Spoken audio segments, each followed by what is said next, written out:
కానీ గడీల పాలన కాదు, గల్లీ బిడ్డల పాలన కావాలని, గల్లీ బిడ్డలకు అందుబాటులో ఉండే పాలన కావాలని కాంగ్రెస్ పార్టీ ప్రజాపాలన ఏర్పాటు చేస్తే తట్టుకోలేక, ప్రజల నుంచి వచ్చేటువంటి స్పందన చూసి ఓర్వలేక ఇలాంటి దుష్ప్రచారాలకు ఒడిగట్టడం కరెక్ట్ కాదు.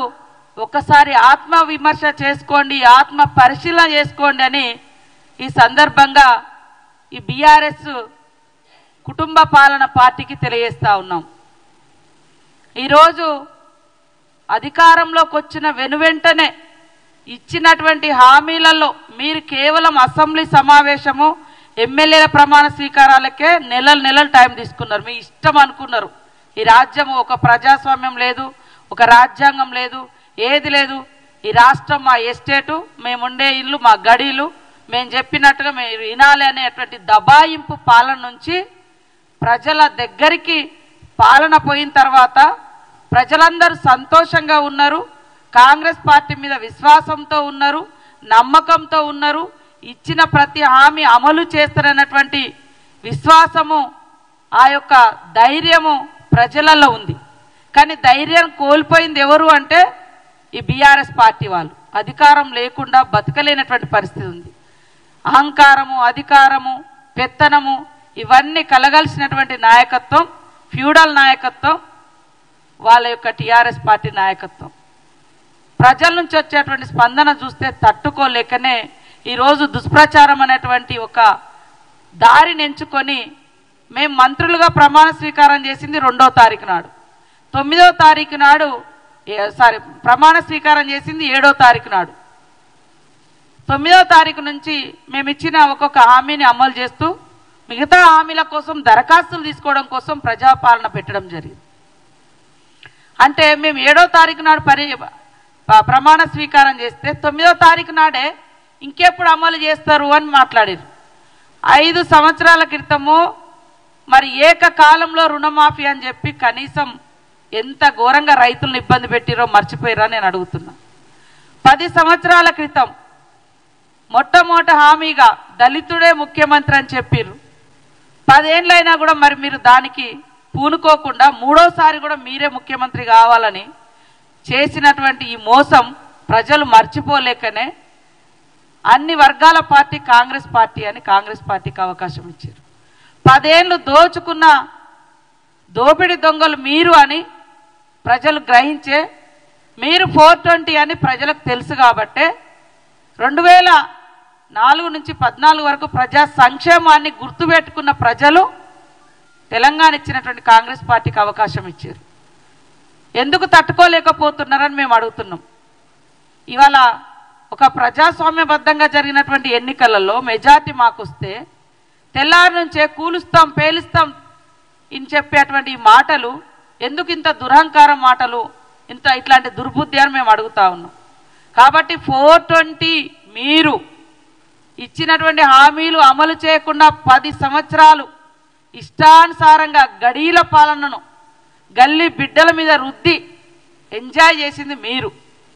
మేము అధికారానికి వచ్చిన మరుక్షణం నుంచే ప్రజల కోసం ఎలాంటి అభివృద్ధి కార్యక్రమాలతో పాటు ఇచ్చిన ప్రతి హామీని అమలు చేయాలని ఆలోచిస్తున్నది మా కాంగ్రెస్ ప్రభుత్వం. అదే కాకుండా ఆటోల విషయంలో ఇవాళ మహిళలకు ఒక ఆర్థిక స్వేచ్ఛను, ఆర్థిక స్వతంత్రతను, ఆర్థిక స్వావలంబనను కలిగించాలి. వాళ్ళ అవసరాలన్నీ తగ్గించుకుంటున్నారు, మహిళలు బయటికి రాలేకపోతున్నారు, వాళ్లకు ఒక ఆర్థిక భారం పడకుండా ఉండాలని ఫ్రీ బస్ చేస్తే అత్యంత దుర్మార్గంగా ఆటో డ్రైవర్లను, ఆటో వాళ్ళను రెచ్చగొడుతూ రోడ్ల మీదకి తీసుకొచ్చి ఇది ఉద్యమము అంటారు, లేదా వాళ్ళ కడుపు కొడుతున్నారు అంటారు. మా మేనిఫెస్టో చైర్మన్ శ్రీధర్ బాబు గారు ఆటో బస్సుల యొక్క ఫ్రీ బస్ పెట్టేటప్పుడు కూడా కొంతమంది ఆటో యూనియన్లతో డిస్కస్ చేసి వాళ్ళకి ఎలాంటి రాయితీలు కావాలో కూడా మాట్లాడడం జరిగింది. భవిష్యత్తులో కూడా వాళ్ళని ఆదుకోవడానికి కూడా సిద్ధంగా ఉంది. కానీ ఇంకా ఎలాంటి సమస్య లేనట్టుగా ఒక ఆడకూతుర్లు వచ్చి స్వేచ్ఛగా బస్సులలోకి వస్తే ఈ ఫ్యూడల్ భావజాలం కలిగినటువంటి మహిళలంటే చిన్న చూపు చూసేటువంటి ఈ టీఆర్ఎస్ పార్టీ మహిళలు అంటే తీవ్రమైనటువంటి వివక్షతకు గురి చేసేటువంటి ఈ టీఆర్ఎస్ పార్టీ మహిళలు బయటికి వస్తే తట్టుకోలేక ఉచిత బస్సు ప్రయాణం మీద అక్కసు వెళ్ళగక్కుతున్నారు. మరి ఈ 7-8 సంవత్సరాల కాలంలో రైతు బంధు పేరుతోటి ఫామ్ హౌజ్లకు లక్షల రూపాయలు దోచుకుంటే ఏ పేదోళ్ళని వచ్చి రోడెక్కిర్రా? మాకేమీ వేయలేదని పాపం అడిగిర్రా? అలాంటి మరి జరగలేదు. కానీ ఒక మహిళ బయటకు వస్తే మాత్రము ఈ రకంగా ఆటో డ్రైవర్లను తీసుకొచ్చి ఉద్యమం అని చెప్తున్నారు. ఉద్యమం కాదు, వాళ్ళని అడ్డం పెట్టి మీ అధికార దాహాన్ని తీర్చుకోవడం కోసం మీరు వేసేటువంటి ఎత్తుగడ. కాబట్టి ఇవాళ టీఆర్ఎస్ పార్టీ 420 పార్టీ 10 సంవత్సరాలు ఇది అది అని తేడా లేకుండా అందిన కాడికంతా దోచుకొని ఆ దోచుకున్నదంతా బయటకు వస్తుంటే ఇవాళ దాన్ని తట్టుకోలేక ఇలాంటి దుష్ప్రచారాలకు ఒడిగడుతున్నారు. కాంగ్రెస్ పార్టీ ఇచ్చిన మాట కట్టుబడి ఉండే పార్టీ అని స్పష్టంగా చెప్తా ఉన్నాం. ఇవాళ వాళ్ళు పెట్టినటువంటి బడ్జెట్లు చూస్తే బడ్జెట్ బారెడు, ఖర్చు శారడు. మరి వచ్చినటువంటి నిధులను కూడా తమ ఇష్టానుసారంగా తమకు నచ్చిన పథకాల పేరుతోటి కమిషన్లు వచ్చేటువంటి వాటి కోసం లక్షల కోట్లు ఖర్చు పెట్టి ఇవాళ మేము శ్వేతపత్రం రిలీజ్ చేస్తే వాళ్ళట శ్వేతపత్రం అట. ఏడ కష్టపడ్డారు?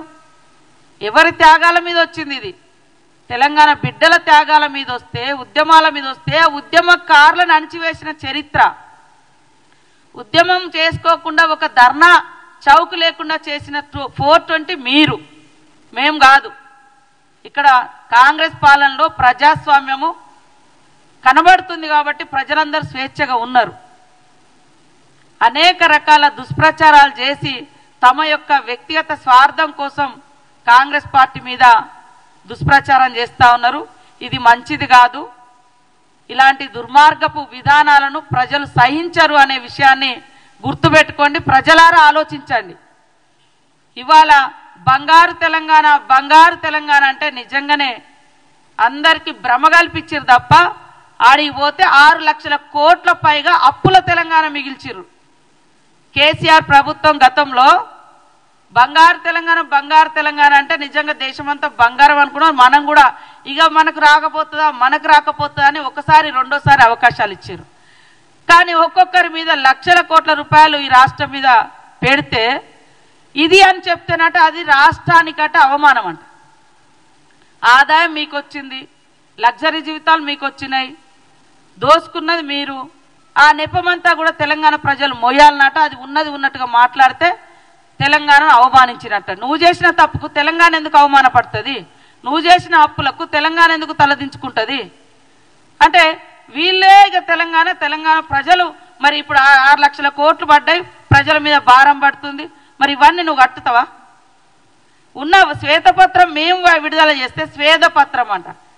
ఎంత దుర్మార్గంగా వీళ్ళు తెలంగాణ ప్రజల యొక్క ఆత్మగౌరవాన్ని, అవసరాలను వారి యొక్క రాజకీయ ప్రయోజనాలకు వాడుకొని వాళ్ళ తప్పులను కప్పిపు